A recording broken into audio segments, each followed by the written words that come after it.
So, Danielle, while you were enjoying your weekend and doing things like seeing Janelle Monáe in concert, absolutely nothing happened. So that's good.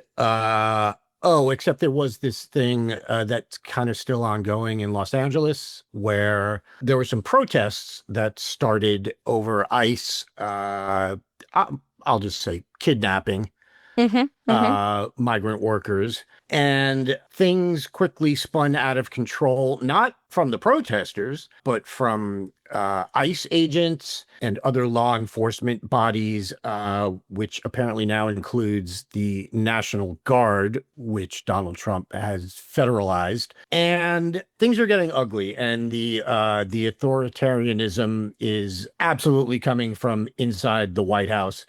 And I want to read some just some things that Trump posted on his dumbass Truth Social. He wrote, "A once great American city, Los Angeles, has been invaded and occupied by illegal aliens and criminals. Now, violent insurrectionist mobs are swarming and attacking our federal agents to try to stop our deportation operations. But these lawless riots only strengthen our resolve." And he went on from there, used the phrase migrant invasion, said the illegals will be expelled and Los Angeles will be set free. So I'll just say one quick thing and then I'm going to turn it over to you. None of that is true, Hmm. but that obviously has never mattered to Donald Trump, and it doesn't matter to a lot of his supporters. There are no violent insurrectionist mobs. There is no migrant invasion. And what say you, Danielle Moodie? It's funny because something also happened that I never thought that I would utter, which is I can't believe I support the LAPD.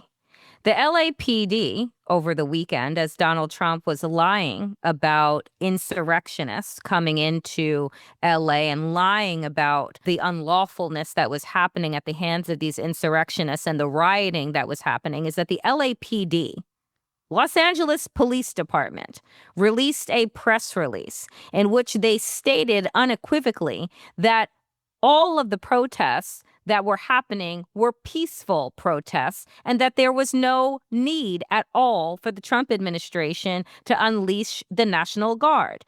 That was also echoed by Governor Gavin Newsom, who also said, it is supposed to be up to the discernment of the governors of said state to ask for the National Guard if, in fact, they feel that local law enforcement is overwhelmed.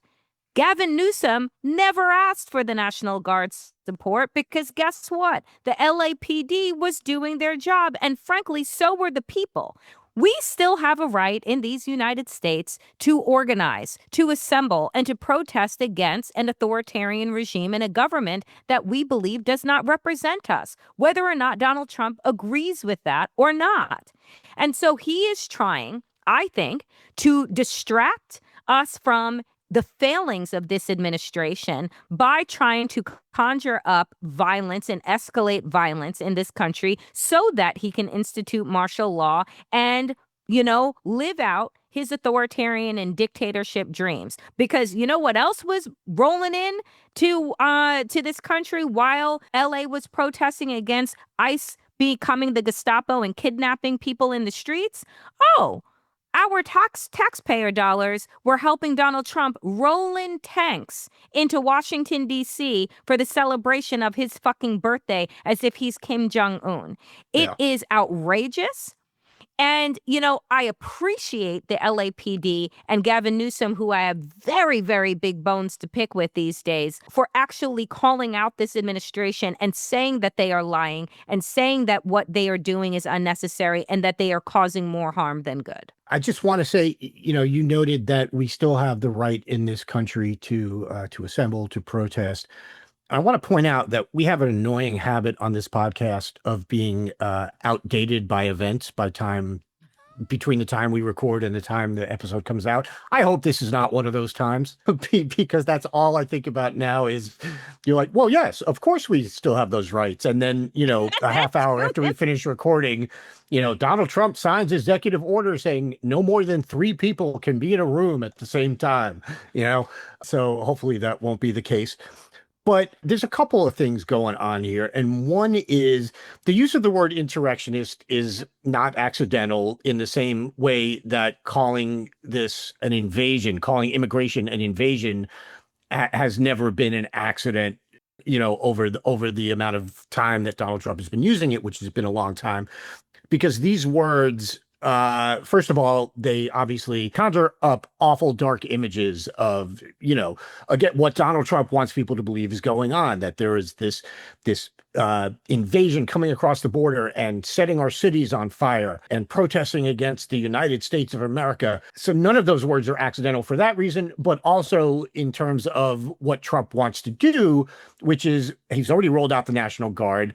There have been not joking references to sending a Marine battalion to Los Angeles.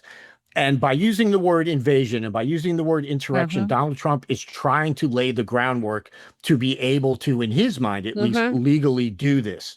And also to do it and have his supporters and in his, in his hopes, have the court of public opinion behind him, because people will hear the president talking about an invasion and insurrection, whatever.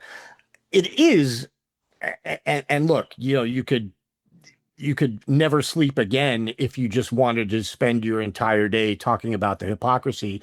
But the fact that he pardoned all the January 6th people, actual insurrectionists, and now is calling people who are peacefully protesting insurrectionists, it can't be overlooked, even though it's like, yeah, of course, this is what they do. But I still feel like it needs to be hammered home.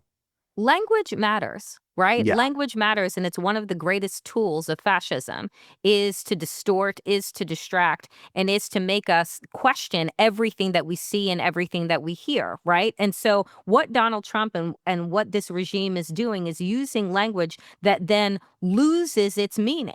Because if you look at what happened on January 6, 2021, and that is people building a gallows on the steps of the Capitol building, calling for the hanging of the Vice President of the United States, members of Congress running for their lives. But those were, quote unquote, patriots, Andy. Yeah. But then people that are marching out in the streets on behalf of themselves and their neighbors, their right to live free, their right to support themselves, their right to request asylum, right? Then that all of a sudden is an insurrection. Then people don't know which way is up and they don't know who to support. And you then have outlets like ABC and CBS and others just showing cars on fire and not showing the peacefulness that is happening, because what happened when ICE came in is that the people pushed back against ICE, right? Yeah. Because ICE is being used as Donald Trump's masked Gestapo, right? In order to be able to disappear people.